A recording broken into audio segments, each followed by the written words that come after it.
వందల మంది విద్యార్థుల బలిదానంతో ఏర్పడిన తెలంగాణను కేసీఆర్ భ్రష్టు పట్టించారని పీసీసీ చీఫ్ రేవంత్ రెడ్డి మండిపడ్డారు. నష్టపోతామని తెలిసి ప్రత్యేక రాష్ట్రాన్ని సోనియా ఇచ్చినా ఫలాలు ప్రజలకు అందలేదని ఆవేదన వ్యక్తం చేశారు. కాంగ్రెస్ అధికారంలోకి వస్తే అన్ని వర్గాలకు లబ్ధి చేకూరుతుందని స్టేషన్ ఘన్పూర్లో జరిగిన సభలో హామీనిచ్చారు రేవంత్. ఆదాయం కోసం పెద్దవారితో పాటు యువతను తాగుబోతులుగా మారుస్తున్నారని ఆవేదన వ్యక్తం చేశారు. కొడంగల్లో మళ్లీ హైటెన్షన్ నెలకొంది. కోస్గి మండలంలో బీఆర్ఎస్ కాంగ్రెస్ వర్గాల మధ్య ఘర్షణ వాతావరణం ఏర్పడింది. సర్జాఖాన్పేట గ్రామంలో ఎన్నికల ప్రచారంలో ఉద్రిక్తత చోటు చేసుకుంది. హైదరాబాద్ నుంచి వెళ్లి కాంగ్రెస్ కార్యకర్తలను సింగిరెడ్డి సోమశేఖర్ రెడ్డి అనుచరులు రెచ్చగొట్టారు. ఏఎస్ రావు నగర్ కార్పొరేటర్ శిరీష భర్తే సోమశేఖర్ రెడ్డి. కాంగ్రెస్ నుంచి ఉప్పల్ టికెట్ను ఆయన ఆశించారు. టికెట్ దక్కకపోవడంతో బీఆర్ఎస్ లో చేరారు. దాదాపు 50 వాహనాల్లో కోస్గి వెళ్లి కాంగ్రెస్ నేతలపై దురుసుగా ప్రవర్తించారు. ఢిల్లీ సీఎం అరవింద్ కేజ్రీవాల్ కు సీఈసీ నోటీసులు ఇచ్చింది. ట్విట్టర్లో ప్రధాని మోడీని కించపరిచేలా ట్వీట్ చేశారని నోటీసుల్లో పేర్కొంది. ట్వీట్లు ప్రాథమికంగా ఎంసీసీ నిబంధనల ఉల్లంఘన కిందకు వస్తాయని ఎన్నికల సంఘం తెలియజేసింది. అయితే ఈ నోటీసులపై నవంబర్ 16 లోపు వివరణ ఇవ్వాలని కేజ్రీవాల్ ను ఆదేశించింది. కామారెడ్డి నియోజకవర్గంలోని రెడ్డిపేట్, ఇసాయిపేట్, ఫరీద్పేట్, చుక్కాపూర్లో కార్నర్ మీటింగ్ నిర్వహించారు టీపీసీసీ చీఫ్ రేవంత్ రెడ్డి. ఈ సందర్భంగా బీఆర్ఎస్ పై నిప్పులు చెరిగారు. ఉద్యోగ నోటిఫికేషన్లు ఇవ్వకుండా నిరుద్యోగుల జీవితాలను బీఆర్ఎస్ ప్రభుత్వం నాశనం చేసిందని ఫైర్ అయ్యారు. సీఎం కేసీఆర్ గజ్వేల్ నుంచి కామారెడ్డికి రావడానికి ప్రధాన కారణం నియోజకవర్గంలోని విలువైన భూములే అని చెప్పారు. తాను మాత్రం ఆ భూములను సీఎం బారి నుంచి రక్షించడానికే ఇక్కడి నుంచి పోటీ చేస్తున్నట్లు వెల్లడించారు. ఏ ఒక్క హామీని కూడా బీఆర్ఎస్ నెరవేర్చలేదని నిప్పులు చెరిగారు రేవంత్. కేసీఆర్ ఇచ్చిన హామీలను అమలు చేయకుండా తెలంగాణ ప్రజలను మోసం చేశారన్నారు ఏఐసీసీ అధికార ప్రతినిధి షమా మహమ్మద్. కుటుంబ పాలనను అంతం చేయడం వల్లే తెలంగాణలో అభివృద్ధి సాధ్యమవుతుందన్నారు. కాంగ్రెస్ అధికారంలోకి వస్తే ఇచ్చిన 6 గ్యారెంటీలను తప్పకుండా అమలు చేస్తుందని చెప్పారు. వికారాబాద్ జిల్లా తాండూరులో ఎమ్మెల్యే అభ్యర్థి మనోహర్తో కలిసి ఆమె మీడియా సమావేశం నిర్వహించారు. జూబ్లీహిల్స్ నియోజకవర్గ కాంగ్రెస్ లోకి చేరికలు కొనసాగుతున్నాయి. కాంగ్రెస్ అభ్యర్థి అజారుద్దీన్ సమక్షంలో ఇతర పార్టీలకు చెందిన నాయకులు, కార్యకర్తలు హస్తం కండువా కప్పుకున్నారు. ఈ సందర్భంగా నియోజకవర్గంలో బీఆర్ఎస్ ఎమ్మెల్యే మాగంటి గోపీనాథ్ అనుచరులు రౌడీయిజం చేస్తున్నారని, వారిని వదిలే ప్రసక్తే లేదన్నారు అజారుద్దీన్. హైదరాబాద్లో సదర్ ఉత్సవాలు ఘనంగా జరుగుతున్నాయి. నారాయణగూడ గ్రౌండ్కు వివిధ ప్రాంతాల నుంచి దున్నలు తరలివచ్చాయి. ఉత్సవాలను చూసేందుకు భారీగా జనం కూడా తరలివచ్చారు. మోడీ హయాంలోనే తెలంగాణ సాగుతోందని బీజేపీ నేత బండి సంజయ్ అన్నారు. సిద్దిపేట జిల్లాలో జరిగిన ఎన్నికల సభలో ఆయన మాట్లాడారు. బీఆర్ఎస్, కాంగ్రెస్ పై ఆయన విమర్శలు గుప్పించారు. ఉద్యమ సమయంలో ప్రాణాలకు తెగించి తాము పోరాటం చేస్తే అమెరికాలో ఉద్యోగం చేసుకునేవారు నేడు పదవులు అనుభవిస్తున్నారని సంజయ్ అన్నారు. ఒక్క అవకాశం ఇస్తే డబుల్ ఇంజన్ సర్కార్తో మరింత అభివృద్ధి చేస్తామని బండి హామీనిచ్చారు. పెద్దపల్లి జిల్లా రామగిరి మండలంలో బీఆర్ఎస్ నేత పుట్ట మధు అనుచరులు రెచ్చిపోయారు. పన్నూరులోని దియా రెస్టారెంట్ సూపర్వైజర్పై దాడికి పాల్పడ్డారు. మద్యం సేవించిన 2 వ్యక్తులు తమకు టిష్యూ పేపర్స్ ఇస్తావా అంటూ కులం పేరుతో దూషించారు. సూపర్వైజర్ను బండబూతులు తిడుతూ పిడిగుద్దులు గుద్దుతూ ఇనుప రాడ్లతో దాడికి దిగారు. దీంతో ఆ సమయంలో సూపర్వైజర్ ప్రాణభయంతో వణికిపోయాడు. బాధితుడు ప్రశాంత్ ఇచ్చిన ఫిర్యాదు ఆధారంగా ఇద్దరిపై రామగిరి పోలీస్ స్టేషన్లో కేసు నమోదైంది. ఖమ్మం జిల్లాలో రాజకీయాలు రసవత్తరంగా మారాయి. మంత్రి పువ్వాడ తనకు ఫోన్ చేసి బూతులు తిట్టారంటూ మున్సిపల్ డివిజన్ కార్పొరేటర్ నాగుల్ మీరా ఆరోపిస్తున్నారు. ఏకంగా వీడియో సమావేశం పెట్టి కన్నీరు మున్నీరయ్యారు. ఆయనను ఇష్టానుసారంగా నోటికొచ్చిన బూతులు తిట్టారని ఆగ్రహం వ్యక్తం చేశారు. దానికి సంబంధించిన ఆడియోను ఆయన విడుదల చేశారు. మైనార్టీలపై ఈ ప్రభుత్వానికి కనీసం గౌరవం లేదన్నారు నాగుల్ మీరా. తన కుటుంబ సభ్యులను మంత్రి పువ్వాడ పచ్చి బూతులు తిట్టడం సహా ఘోరంగా అవమానించారని చెబుతున్నారు. ప్రస్తుతం ఆ వీడియో సోషల్ మీడియాలో వైరల్ గా మారింది. మంత్రి నోట ఇలాంటి బూతులొచ్చాయా అంటూ నెటిజన్లు ఆశ్చర్యం వ్యక్తం చేస్తున్నారు. ఈ బూతుల పురాణం అంశం ఎన్నికలపై ఎలాంటి ప్రభావం పడుతోందోనని ఆందోళనలో ఉన్నట్లు సమాచారం. కాంగ్రెస్ పై మంత్రి కేటీఆర్ తీవ్ర విమర్శలు చేశారు. కాంగ్రెస్ లో అందరూ సీఎం క్యాండిడేట్లే అన్నారు. ఒక్క నల్లగొండ జిల్లాలోనే 4 పోటీ పడుతున్నారని విమర్శించారు. పోటీ చేయని జానారెడ్డి కూడా సీఎం అయ్యేది నేనే అని గప్పాలు కొడుతున్నారన్నారు కేటీఆర్. ఇక కోమటిరెడ్డి బ్రదర్స్ ఎమ్మెల్యేలుగా కూడా గెలవలేరని కేటీఆర్ చెప్పారు. మేడ్చల్లో ఉపాధ్యాయులకు మందుపాటి ఇచ్చిన ఘటన వెలుగులోకొచ్చింది. ఎన్నికల్లో విధులు నిర్వహించే ఉపాధ్యాయులకు విందివ్వడంపై విస్మయం వ్యక్తం చేస్తున్నారు. ఎమ్మెల్సీకి సన్మానం పేరుతో ఉపాధ్యాయ సంఘం పార్టీ ఏర్పాటు చేసింది. కండ్లకోయ చౌరస్తా సమీపంలోని నిమ్మల కన్వెన్షన్లో మందుపార్టీ జరిగింది. ఓ పార్టీ అభ్యర్థి ఉపాధ్యాయులకు విందిచ్చినట్లుగా తెలుస్తోంది. ఎన్నికల ప్రచారంలో భాగంగా ఆదిలాబాద్ జిల్లా బోధ్ నియోజకవర్గంలో టీపీసీసీ చీఫ్ రేవంత్ రెడ్డి ఇవాళ పర్యటించనున్నారు. ఈ నేపథ్యంలో కాంగ్రెస్ అభ్యర్థి గజేందర్ ప్రజా విజయభేరి సభ ఏర్పాట్లను పరిశీలిస్తున్నారు. సభ విజయవంతం చేసేందుకు అన్ని రకాల ఏర్పాట్లు చేస్తున్నారు. ప్రజా విజయభేరి బహిరంగ సభకు అన్ని ఏర్పాట్లు చేస్తామని చెప్పారు. దీపావళి పండుగను పురస్కరించుకుని హైదరాబాద్లో సదర్ ఉత్సవాలు ప్రారంభమయ్యాయి.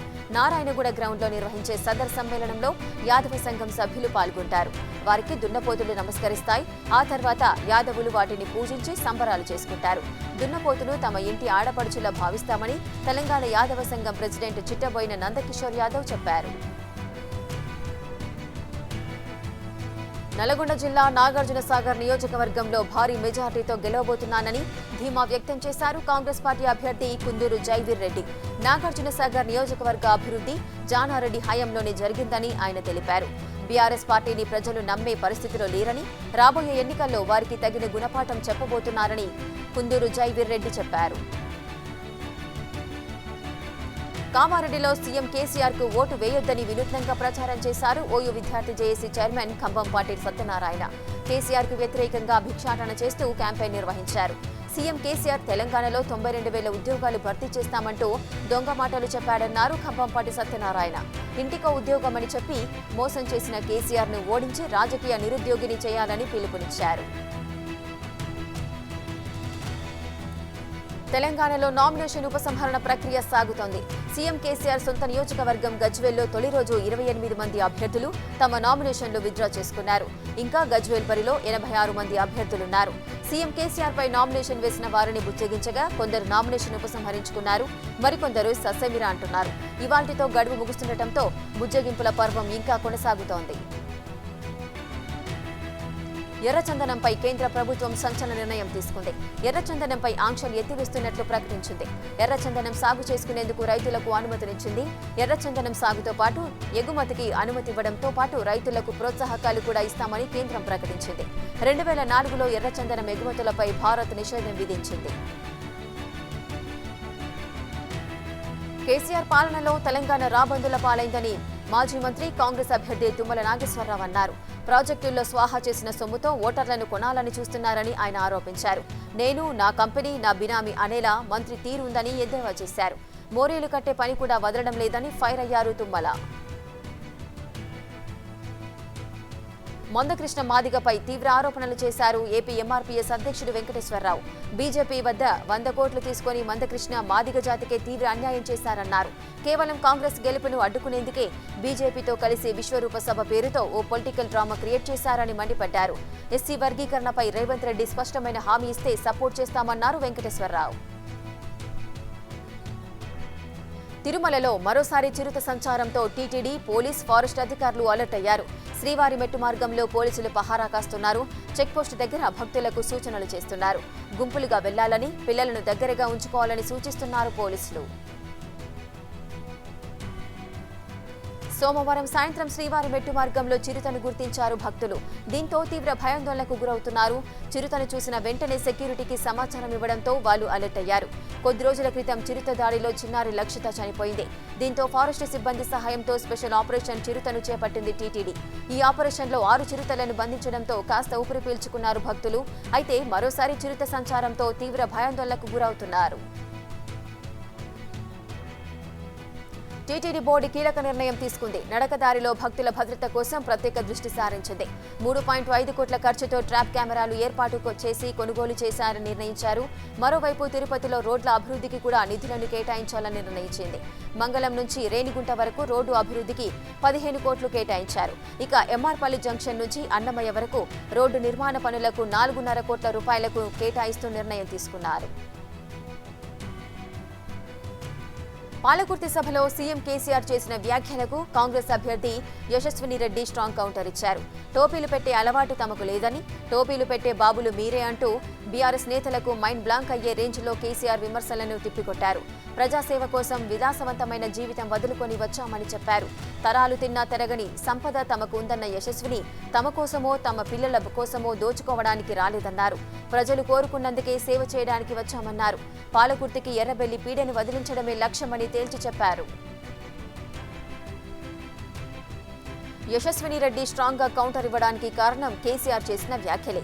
పాలకుర్తి నియోజకవర్గంలోని తొర్రూరులో జరిగిన సభలో పాల్గొన్న కేసీఆర్ యశస్విని రెడ్డి, ఝాన్సీ రెడ్డిలను టార్గెట్ చేసుకుని విమర్శలు చేశారు. ఓటమి ఎరుగని నేతగా పేరున్న ఎర్రబెల్లిని ఈ ఎన్నికల్లో యశస్విని రెడ్డి టెన్షన్ పెడుతున్నారు. అందుకే కేసీఆర్ కూడా యశస్విని రెడ్డి, ఝాన్సీ రెడ్డిలను టార్గెట్ చేసి మరీ కామెంట్లు చేసినట్లు కనిపిస్తోంది. పాలకుర్తి నియోజకవర్గంలో ఎన్నికల ప్రచారం నిర్వహించారు సీఎం కేసీఆర్. ఈ సందర్భంగా కాంగ్రెస్ పై విమర్శలు గుప్పించారు. రైతు బంధును దుబారా అంటున్నారని, అసలు రైతు బంధు ఉండాలా వద్దా అని ప్రశ్నించారు. అలాగే 3 గంటల కరెంటు వ్యాఖ్యలపై విసురులు సంధించారు. ధరణి ఉంటే రైతుకు మేలు అని చెప్పిన కేసీఆర్ త్వరలోనే ఎస్టీలకు కూడా గిరిజన బంధు అమలు చేస్తామని హామీనిచ్చారు. ఖమ్మం జిల్లా పాలేరు ఎమ్మెల్యే కందాల ఉపేందర్ రెడ్డికి ఓటమి భయం పట్టుకుంది. నియోజకవర్గంలో పొంగులేటి శ్రీనివాసరెడ్డిపై పోటీ పడుతుండటంతో టెన్షన్ పడుతున్నారు. కాంగ్రెస్ వేవ్ కొనసాగుతుండటం, బీఆర్ఎస్ నేతలంతా హస్తం గూటికి చేరుతుండటంతో గుబులు చెందుతున్నారు. దీంతో కార్యకర్తల సమావేశంలోనే కన్నీరు పెట్టుకున్నారు బీఆర్ఎస్ ఎమ్మెల్యే. నియోజకవర్గంలో కొందరిని నమ్మి మోసపోయానని ఆవేదన వ్యక్తం చేశారు. సోమవారం నెలకొండపల్లి ఎంపీపీతో పాటు మరికొంతమంది ఎంపీటీసీలు, ముఖ్య నేతలు బీఆర్ఎస్ ను వీడి పొంగులేటి సమక్షంలో కాంగ్రెస్ లో చేరారు. ఈ ఘటనతో తట్టుకోలేకపోయిన ఎమ్మెల్యే కన్నీరు పెట్టారు. టీడీపీ నేత దేవినేని ఉమాపై మైలవరం ఎమ్మెల్యే వసంత వెంకటకృష్ణ ప్రసాద్ వ్యంగ్యాస్త్రాలు సంధించారు. ఆయనకి పిచ్చి ముదిరిందని, వెటర్నరీ వైద్యులు ఆయన పిచ్చి కాస్త తగ్గించాలని కామెంట్ చేశారు. దేవినేని ఉమాకి 365 రోజులు రాజకీయమేనని, మంచి చేసినా ఆయనకు కనిపించదని మండిపడ్డారు. ప్రభుత్వంపై నిరాధార ఆరోపణలు చేయడమే పనిగా పెట్టుకున్నారని ఆగ్రహం వ్యక్తం చేశారు. దేవినేని ఉమాకు పిచ్చి పట్టిందని, జగనన్న పశు ఆరోగ్య సురక్షలోని వైద్య సేవలను ఆయన సద్వినియోగం చేసుకోవాలంటూ సెటర్లు వేశారు. ప్రజలు స్వేచ్ఛగా ఓటెయ్యాలి. వందలు వేల కోట్లు ఖర్చు చేసేది అందుకే. కానీ 2 వారాల్లో 5,000 ఫిర్యాదులు ఎన్నికల సంఘానికి అందాయి. దుబ్బాక, ఇబ్రహీంపట్నం, అచ్చంపేట, సిర్పూర్ వంటి ఘటనలు కలకలం రేపాయి. వాటిపై ఇప్పటికే కేంద్ర ఎన్నికల సంఘానికి నివేదికలు వెళ్లాయి. రాష్ట్రంలో ఇప్పటికే పెద్ద సంఖ్యలో కేంద్ర బలగాల మోహరించి ఉన్నాయి. అనుచిత ఘటనలు జరిగితే ఊరుకునేది లేదని, ఎప్పటికప్పుడు నివేదికలివ్వాలని ఈసీ ఆదేశిస్తోంది. ఆంధ్రప్రదేశ్లో కులగణనకు ప్రభుత్వం సిద్ధమైంది. రేపటి నుంచి 5 ప్రాంతాల్లో ప్రయోగాత్మకంగా కులగణన చేపట్టనున్నారు.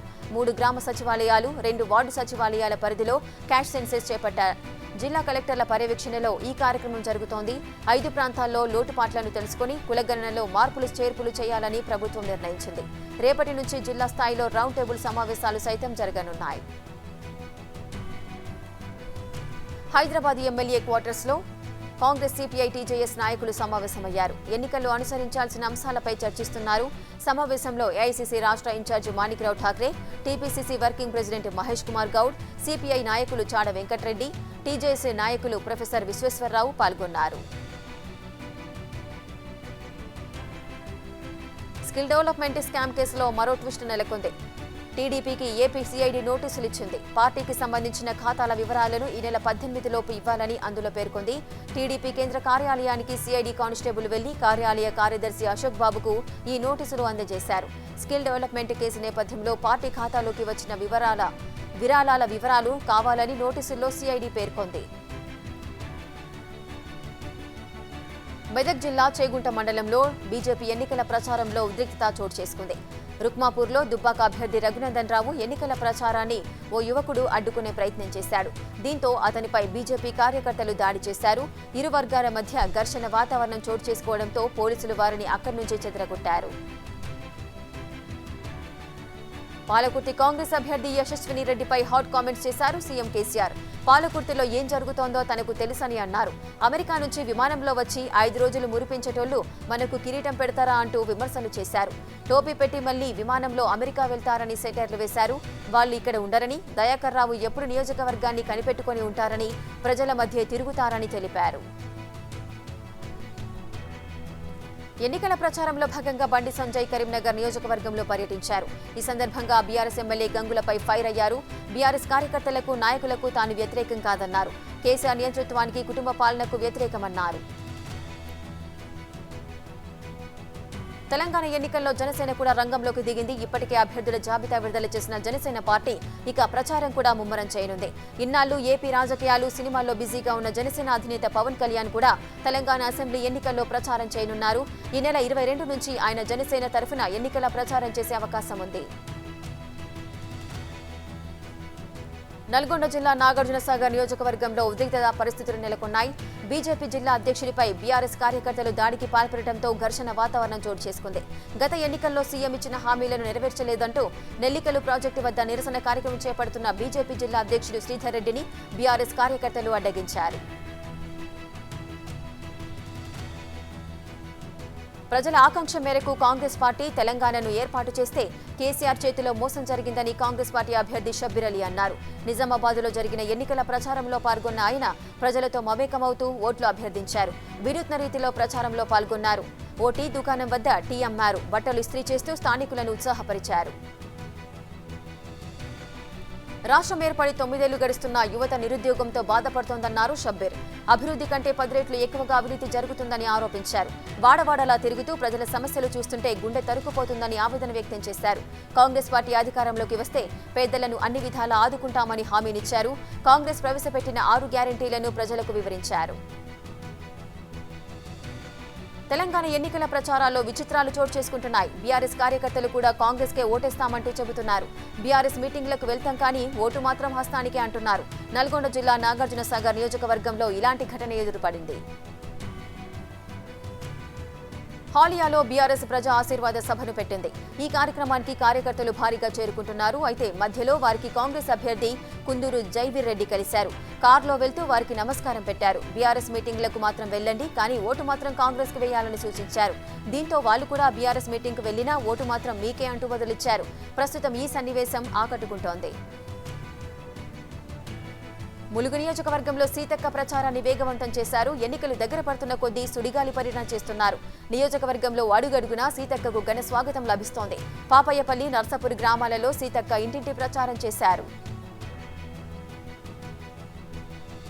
2 సార్లు కేసీఆర్కు అవకాశం ఇస్తే బంగారు తెలంగాణను భిక్షమెత్తుకునేలా చేశారని బీజేపీ ఎంపీ లక్ష్మణ్ ఆరోపించారు.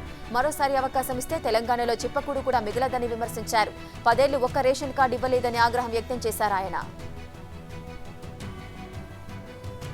తల్లి మరణం తట్టుకోలేక ఓ కొడుకు గుండె ఆగిపోయింది. కనిపించిన కన్న తల్లి ఇక లేదని తెలిసి ఆ కుమారుడు తట్టుకోలేకపోయాడు. తల్లి మృతి తట్టుకోలేక గుండెపోటుతో తాను కూడా తనువు చాలించాడు. ఈ హృదయ విదారక ఘటన పశ్చిమ గోదావరి జిల్లా నర్సాపురంలో చోటు చేసుకుంది. తెలుగు రాష్ట్రాల్లో కార్తీక మాసం శోభ సంతరించుకుంది. శివుడికి అత్యంత ప్రీతికరమైన కార్తీక మాసం సందర్భంగా ఏపీ, తెలంగాణలోని ప్రధాన ఆలయాలన్నీ కిటకిటలాడుతున్నాయి. శివనామ స్మరణతో ఆలయ ప్రాంగణాలు మారుమోగుతున్నాయి. తెల్లవారుజాము నుంచే భక్తులు అధిక సంఖ్యలో తరలివచ్చి పుణ్యస్నానాలు ఆచరించి కార్తీక దీపాలను వెలిగించారు. పశ్చిమ గోదావరి జిల్లా నరసాపురంలో కార్తీక మాసం ప్రారంభం కావడంతో శివాలయాలన్నీ భక్తులతో కిటకిటలాడాయి. వేకువజామునే వశిష్ఠ గోదావరి జవలందరల్ రేవులో పుణ్యస్నానాలు ఆచరించి నదిలో కార్తీక దీపాలు వదిలి మొక్కులు చెల్లించుకున్నారు భక్తులు. ప్రపంచ కప్ 2023లో ఆడిన అన్ని మ్యాచ్ల్లో విజయం సాధించిన టీమిండియా అజేయంగా సెమీస్కు చేరుకుంది. సెమీఫైనల్లో న్యూజిలాండ్తో తలపడనుంది. 2019లో సెమీస్లో తమను ఓడించిన న్యూజిలాండ్నే టీమిండియా ఎదుర్కోవాల్సి ఉంటుంది. ఈ క్రమంలోనే ఈ మ్యాచ్పై ఫ్యాన్స్లో చాలా హైప్ ఉంది. ఇవాళ మధ్యాహ్నం ముంబై వాంఖడే స్టేడియం వేదికగా ఈ మ్యాచ్ జరగనుంది. ఈ మ్యాచ్లో భారత్ విజయం సాధించి ఫైనల్కు చేరుకుంటుందని అభిమానులు గట్టి నమ్మకంతో ఉన్నారు. ఆటగాళ్లందరూ ఫామ్లో ఉండటంతో గెలుపుపై ధీమాగా ఉన్నారు. ఇప్పటి వరకు ప్రపంచ కప్ చరిత్రలో భారత్ 8 సార్లు సెమీస్కు చేరుకుంది. అయితే వీటిలో విజయాల కంటే ఓటములే ఎక్కువగా ఉన్నాయి. దీంతో సెమీస్ ఫోబియా భారత్ను వెంటాడుతూనే చెప్పుకోవాలి. 1983 వరల్డ్ కప్లో టీమిండియా తొలిసారి సెమీఫైనల్కు చేరుకుంది. ఇంగ్లాండ్పై ఘన విజయంతో ఫైనల్లో ఎంట్రీ ఇచ్చింది కపిల్ దేవ్ సేన. ఫైనల్లో డిఫెండింగ్ ఛాంపియన్ వెస్టిండీస్ను మట్టి కరిపించి తొలిసారి విశ్వ విజేతగా నిలిచింది. 1987లో ఉపఖండం వేదికగా జరిగిన ప్రపంచ కప్లో భారత్ అద్భుత ప్రదర్శన చేసి సెమీఫైనల్కు చేరుకుంది. సెమీఫైనల్లో ప్రత్యర్థిగా ఇంగ్లాండ్ ఎదురైంది. 1983 ప్రపంచ కప్ సెమీఫైనల్ ఓటమికి ఇంగ్లాండ్ ప్రతీకారం తీర్చుకుంది. 50 ఓవర్ల మ్యాచ్లో తొలుత బ్యాటింగ్ చేసిన ఇంగ్లాండ్ 6 వికెట్ల నష్టానికి 250 284 పరుగులు చేయగా భారత్ 219 పరుగులకే ఆలౌట్ అయింది. సాయి ధరమ్ తేజ్ టాలీవుడ్లోకి ఎంట్రీ ఇచ్చి 9 ఏళ్లు పూర్తయిన సందర్భంగా అభిమానులతో సోషల్ మీడియా వేదికగా ముచ్చటించారు.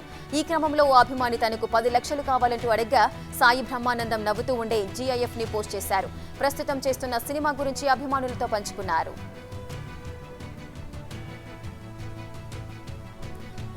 ముద్దు వాళ్ళ రబ్బాయి సిరీస్ తెలుగు ప్రేక్షకులకు పరిచయమే. అదేవిధంగా మంచు ఫ్యామిలీ నుంచి వచ్చిన హీరోయిన్ లక్ష్మి గురించి కూడా ప్రత్యేకంగా చెప్పక్కర్లేదు. తన యాసతో సోషల్ మీడియాలో ఎప్పుడు వైరల్ అయ్యే లక్ష్మీ ప్రసన్న మరోసారి వైరల్ అవుతోంది. అల్లు శిరీష్ మంచు లక్ష్మికి ముద్దు పెట్టడమే దీనికి కారణం. బిగ్ బాస్ 5వ సీజన్ విజేత బీజే సన్నీ కొత్త సినిమాతో ప్రేక్షకుల్ని పలకరించేందుకు రెడీ అయిపోయాడు. ఇప్పటికే ఈ మూవీ టీజర్, పాటలు రిలీజ్ అయ్యాయి. తాజాగా చిత్రం విడుదల తేదీని కూడా ప్రకటించారు. ఈ మూవీలో సన్నీ, హృతికా శ్రీనివాస్ జంటగా నటిస్తున్నారు. ఈ మూవీకి సౌండ్ పార్టీ అని నామకరణం చేశారు. నవంబర్ 24న విడుదల చేయనున్నట్లు ప్రకటించారు.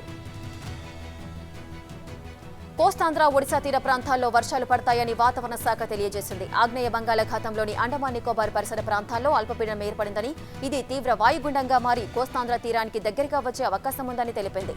దీని ప్రభావంతో ఇవాళ రేపు కోస్తాంధ్ర, ఒడిశా తీర ప్రాంతాల్లో మోస్తరు నుంచి విస్తారంగా వర్షాలు కురుస్తాయంది.